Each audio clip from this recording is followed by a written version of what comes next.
Hello everyone. Now in this session we are going to discuss about the phylum Arthropoda from the chapter Animal Kingdom. Now this is also very interesting phylum. This is the largest phylum from the non-chordata, but first we have to find out the meaning of Arthropoda. We have to split the word Arthropoda so that you can able to remember the meaning of Arthropoda. At the same time, you can also remember the characteristic, the very important characteristic from this phylum with their respective examples. So we have to do it very systematically. I'll be writing here the number of characters and simultaneously you also have to write it down, and you have to just keep reading these characteristics so that NEET में कोई question आता है तो आप कहीं भी stuck नहीं हो सकते हो. Okay, so first we'll find out the meaning of Arthropoda. Arthropoda means they have a jointed legs. मतलब क्या होता है? Arthropoda means, see the meaning of Arthropoda, how you have to remember this thing. Arthro मतलब arthrus का मतलब होता है, you can say jointed, and poda मतलब legs, so jointed legs. Arthro means jointed and poda means legs, so jointed legs, right? So this can be the one meaning for those animals they are having a legs, but some of them would not have a legs. So in that case आप कैसे याद रखोगे? They have a jointed appendages. ठीक है? So they have a jointed appendages. Appendages मतलब it's a outgrowth from the body which plays a very important role respective of that organism. So this is the meaning of Arthropoda. This is the meaning of Arthropoda, and remember one thing, this is the largest phylum from the animal kingdom. So this is the largest phylum.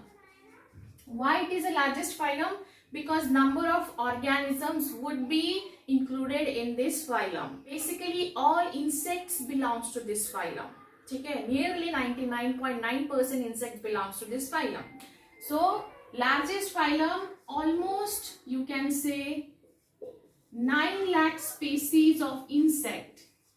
Almost 9 lakh species of insect included in this phylum. So that is why it is becoming a largest phylum from animal kingdom, and this is a very important point for this phylum. This can be a question in the NEET examination.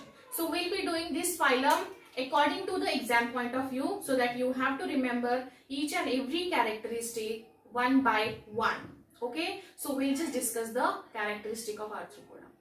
So first character, and it's a very important character, and this character is not mentioned in the textbook, so it makes a very important in nature.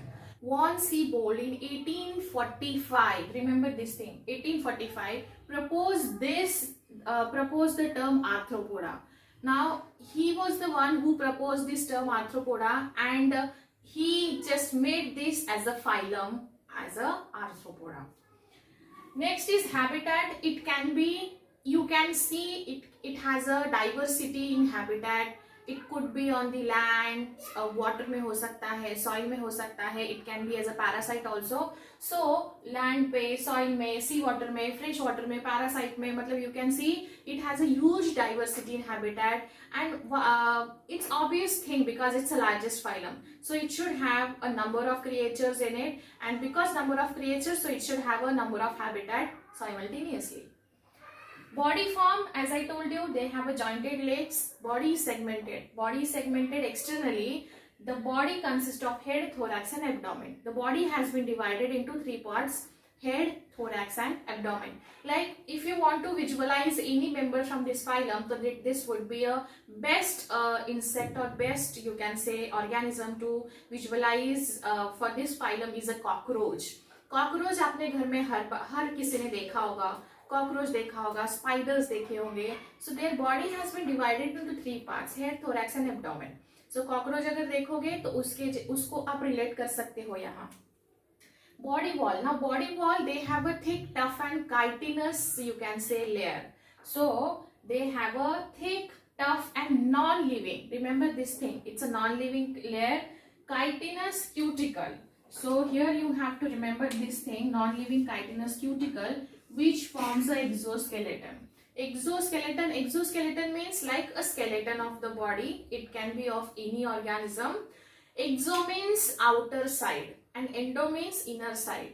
Like जैसे like हमारा exoskeleton की बात करें तो we have a skin and hair as a exoskeleton. So they also have an exoskeleton which is thick, tough but non-living chitinous cuticle.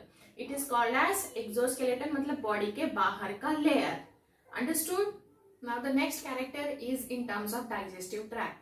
Digestive tract is complete, which also has been divided into foregut, midgut and hindgut.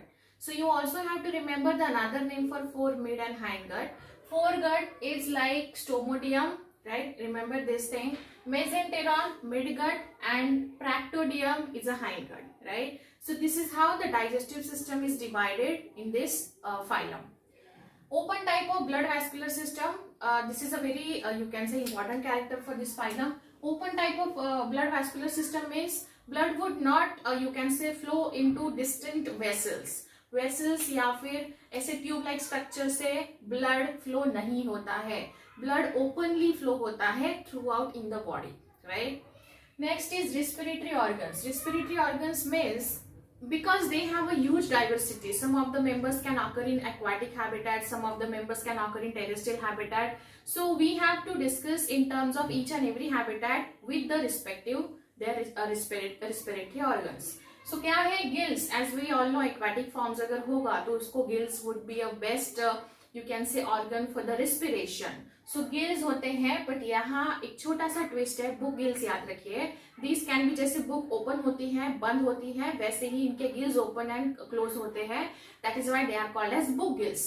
So some of the members will have a gills and some of the members will have a gills, but that would work as a book structure. So book gills in aquatic forms. Aquatic forms में gills हो गए.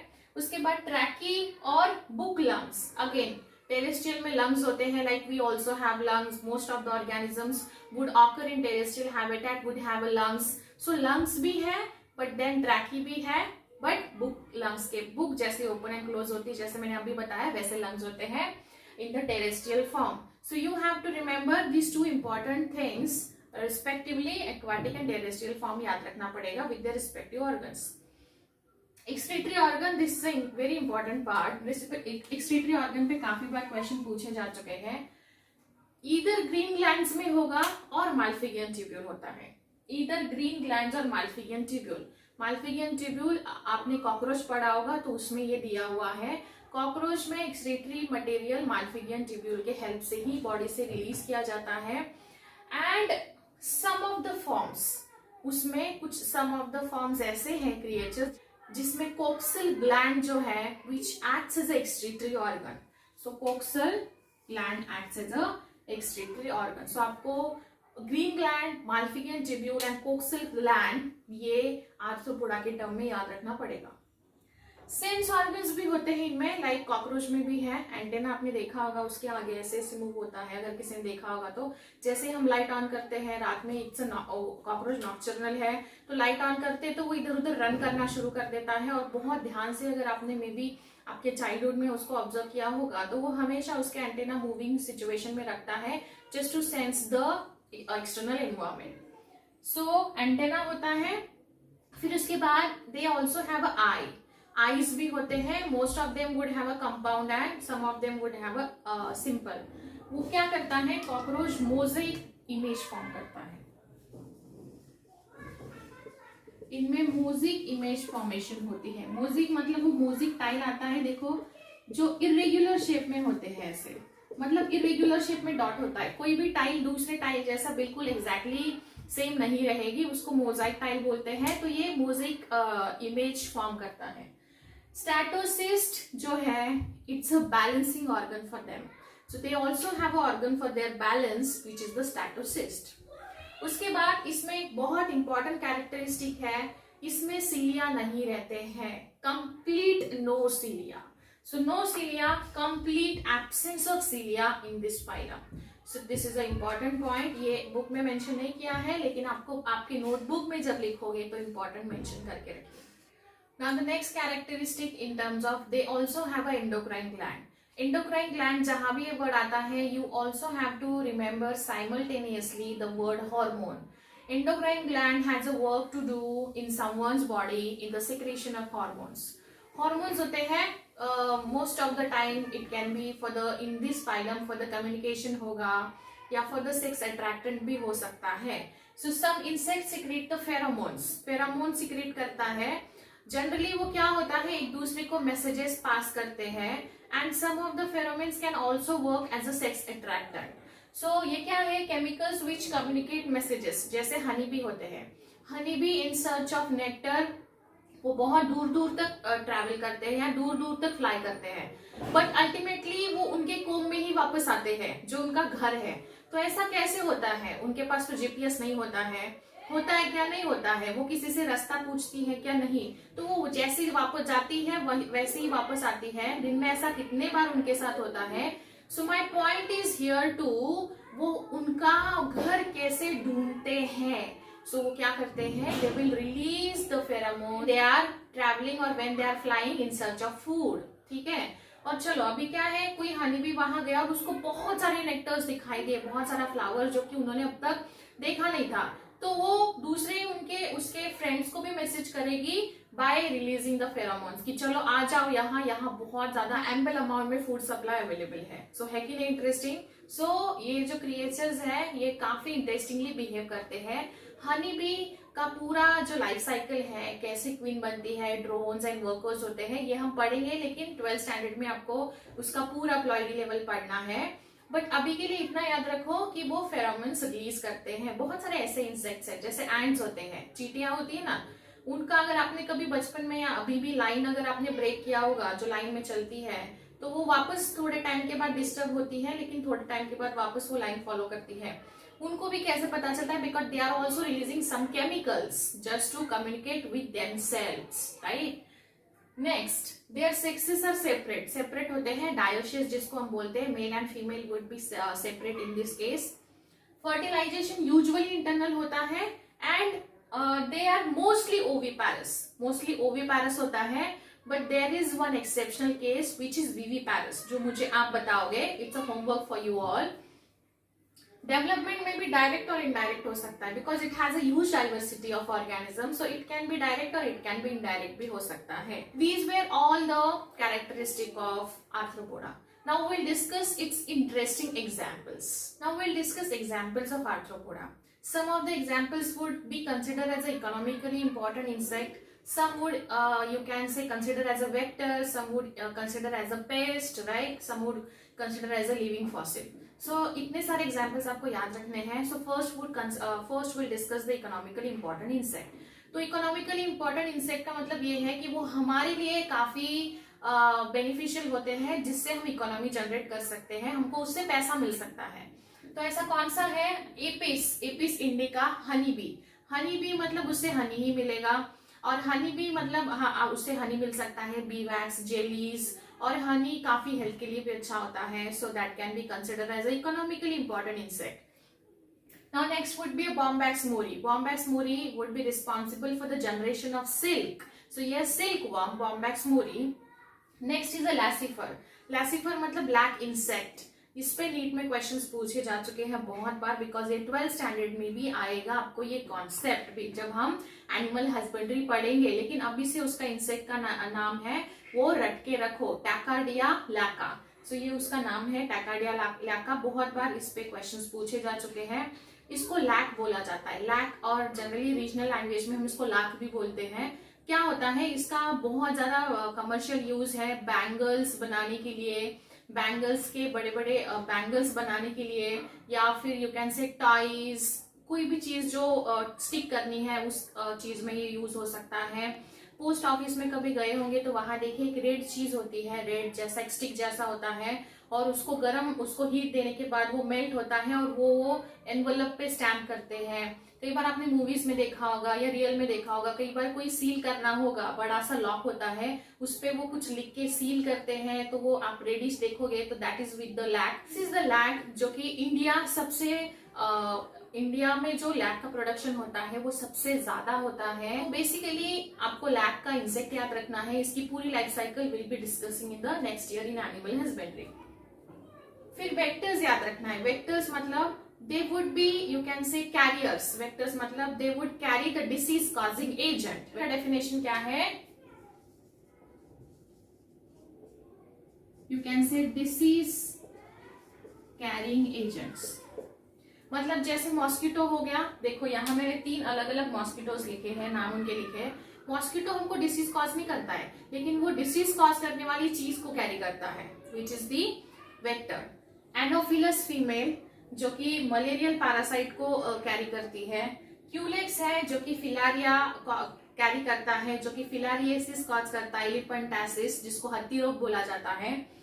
Aedes एगिप्टी female जो है वो dengue fever, फिर chikungunya, you can से yellow fever के लिए रिस्पॉन्सिबल होता है। सो these three are the mosquitoes and they would be considered as a carrier जो कि डिसीज कॉजिंग एजेंट को कैरी करते हैं। Next is gregarious paste. Gregarious paste ये होता है लॉक्यूस्ट। मतलब अगर आपने अभी सुना होगा लास्ट ईयर वो जो बहुत सारे छोटे छोटे वो इंसेक्ट जो है वो ट्रैवल कर रहे थे एक स्टेट से दूसरे स्टेट में, और वो बहुत ज्यादा डिस्ट्रक्टिव थे, और वो बहुत मतलब खेत में जाके पूरा खेत को डिस्ट्रॉय कर रहे थे। सो ये वही है, इसमें 2 चीजें हैं, एक तो डेजर्ट होता है और दूसरा होता है माइग्रेटरी। मैंने अभी आपको बताया स्टेट चेंज करके जा रहे थे, जहां उनका फूड खत्म हो रहा था वहां से निकल के दूसरे खेत में जा रहे थे। सो इसलिए उसको ग्रिगेरियस पेस्ट बोला जाता है। इसमें है पहला चिस्टोस्कर का, you can say gregaria desert pest है, डेजर्ट लोक्यूस्ट है, और दूसरा है लोक्यूस्टा माइग्रेटारिया, मतलब वो माइग्रेट करता है, राइट। और ये हाईली डिस्ट्रक्टिव पेस्ट है फॉर द प्लांट, ये बहुत ज्यादा डिस्ट्रक्शन कॉज करता है to the plants. Living fossil है, लिविंग फॉसिल पे काफी बार नीट में क्वेश्चन आ चुका है, which is a Limulus king crab, और दूसरा नाम है हॉर्सशू क्रैब जो बुक में नहीं दिया है, but still you have to write in your notebook, right. अभी इसको लिविंग फॉसिल क्यों बोला जाता है, विल सी दैट। सो इसको लिविंग फॉसिल इसलिए बोला जाता है बिकॉज वो it continues to remain unchange, ये अनचेंज रहा है ओवर 190 मिलियन ईयर्स, मतलब 190 मिलियन ईयर्स से इसमें कोई चेंज नहीं हुआ है, सो इसको हम लिविंग फॉसिल बोल सकते हैं। Basically it has 4 pairs of coxal gland for the excretion, तो आपको याद रखना है इसमें 4 पेयर्स ऑफ कोक्सल ग्लैंड्स है for the excretion, and it also has a book gills as a respiratory organ. So इसके पास होते हैं book gills for the respiratory purpose. So this is how this arthropoda is, काफी easy है। Simultaneously उसके characteristic याद रखिए, make a list of examples of it। आप इसके ये examples के अलावा भी list बना सकते हो।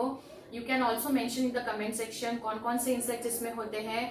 It is very easy phylum, point to point याद रखिए, and this is a very important as for the NEET purpose. So yes, that was all about the arthropoda. If any doubt, जैसे मैं हमेशा बोलती हूँ, you can mention in the comment section, and see you in next session. Thank you.